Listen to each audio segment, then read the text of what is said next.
Thanks, Chris. Let's go ahead and begin with a live look over our nation's capital as the government once again braces for more cuts to federal workforce. Now, this comes after just one day after President Trump's cabinet held their very first cabinet meeting of his second term. But it was a non-member of the cabinet who took center stage. NBC's Alice Barr explains.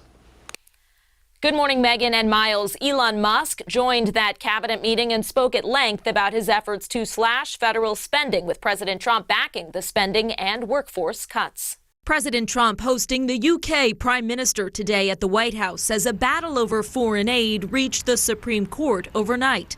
Chief Justice John Roberts temporarily blocked a lower court's midnight deadline for the Trump administration to release $2 billion in funds frozen since January.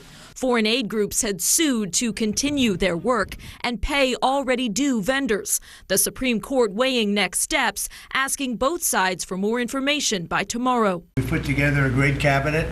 In President Trump's first cabinet meeting Wednesday, cuts to USAID took center stage, along with Elon Musk. With USAID, one of the things we accidentally canceled very briefly was Ebola, Ebola prevention. I think we all want Ebola prevention.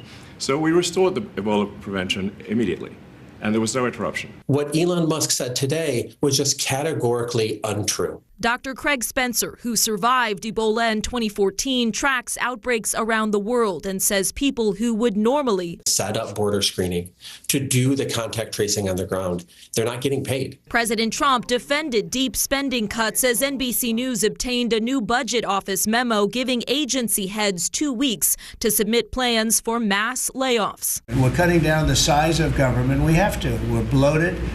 We're sloppy. The president and Musk again defending that email directing federal employees to list what they did last week, warning that employees who have not yet replied may still be fired, even as some cabinet members at the table had initially told employees not to respond.